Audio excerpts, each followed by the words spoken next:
할렐루야.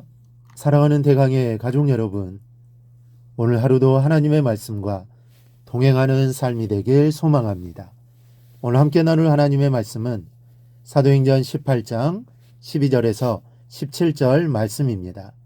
갈리오가 아가에 총독되었을 때에 유대인이 일제히 일어나 바울을 대적하여 법정으로 데리고 가서 말하되 이 사람이 율법을 어기면서 하나님을 경외하라고 사람들을 권한다 하거늘 바울이 입을 열고자 할 때에 갈리오가 유대인들에게 이르되 너희 유대인들아, 만일 이것이 무슨 부정한 일이나 불량한 행동이었으면 내가 너희 말을 들어주는 것이 옳거니와 만일 문제가 언어와 명칭과 너희 법에 관한 것이면 너희가 스스로 처리하라. 나는 이러한 일에 재판장 되기를 원하지 아니하노라 하고 그들을 법정에서 쫓아내니 모든 사람이 회당장 소스데네를 잡아 법정 앞에서 때리되 갈리오가 이 일을 상관하지 아니하니라. 아멘. 이 바울의 2차 선교 여행이 계속되고 있습니다. 하나님의 은혜의 복음을 증거하기 위해 오늘도 쉬지 않고 전도 여행을 떠나는 바울의 열정 속에서 진한 감동을 받지 않을 수가 없습니다. 하지만 하나님의 복음 사업이 그리 순탄치만은 않았습니다. 바울 당시 복음이 전파되는 곳에서 유대주의와 빈번하게 충돌이 일어났기 때문입니다.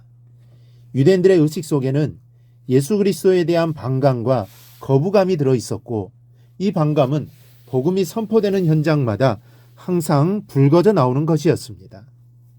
그러다 보니 자연히 바울이 전하는 복음과 기독교에 대해서도 반감을 갖게 되었고 마침 아가야 지방으로 부임한 총독 갈리오에게 바울을 고소하기에 이르렀습니다. 제목은 이렇습니다. 이 사람이 율법을 어기어 하나님을 공경하라고 선동했다는 것입니다. 즉 로마법을 위반해 가면서 하나님을 예배하라고 충동질을 했다는 것입니다. 하지만 우리가 아는 바울은 적어도 그런 일을 할 사람이 아닙니다. 하나님의 신실한 종이요, 예수 그리스도를 믿고 복음을 전파하는 사도 중에 사도가 아닙니까?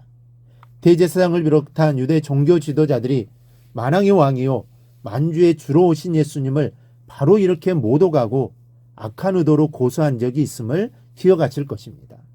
그런데 당시 예수님의 재판을 맡았던 빌라도는 무리들의 요구에 따라 무고한 예수님을 죽이도록 내어주었습니다.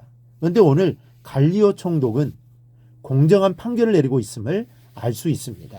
이 자신에게는 종교적인 문제로 올라온 사건을 심의하고 판결하는 권한이 없다는 것을 잘 알고 있는 갈리오는 그 고소 사건을 기각시키면서 또 하나의 선교 방향을 제시해주는 업적을 남기게 됩니다. 이 복음을 전하려는 사람들에게 있어서 가장 중요한 것은 어느 편에 설 것인가 하는 것입니다.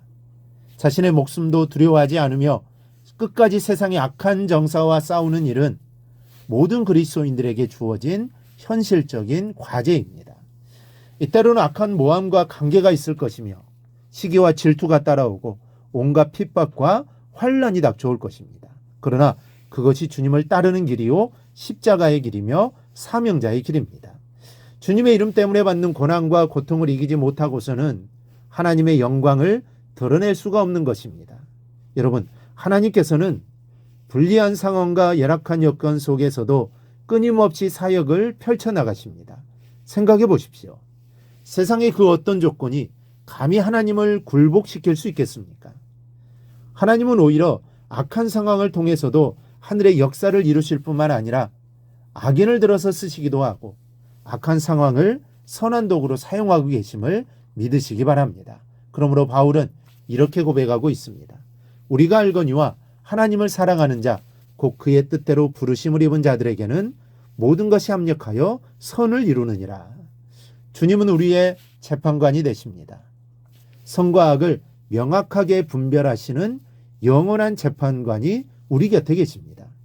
세상에서는 온갖 더러운 일들로 송사되어지고 우리를 악한 일로 고소하지만 주님은 그 모든 일의 재판관이 되십니다. 그러므로 우리는 함부로 판결을 내리지 말아야 합니다. 남을 비판하고 판단하는 일에 더욱 신중해야 한다는 말씀입니다. 어느 한 작가가 유태인을 600만 명 이상이나 학살한 히틀러를 처음 만났을 때 그의 부드러운 성품에 감동을 받았다고 합니다.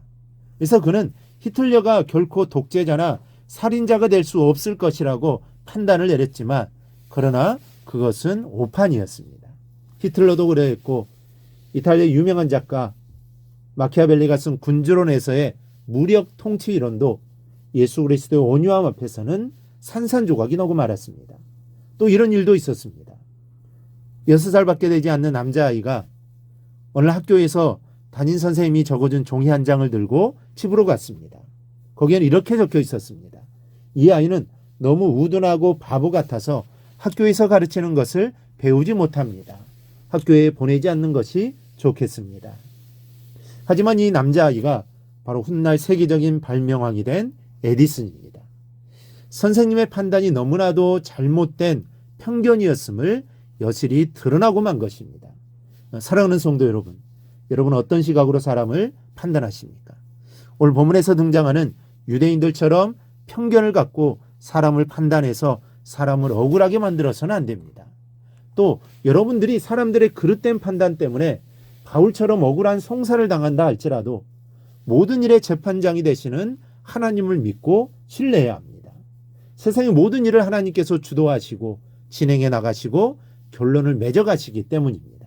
하나님께서는 어떠한 악조건도 선하게 활용하십니다. 합력하여 선을 이루신다는 말씀이 실제로 이루어진 것입니다. 그러므로 비록 어려움에 처한다 할지라도 하나님의 도우심을 바라보시기 바랍니다. 결코 낙심하지 마십시오. 포기하지도 마십시오.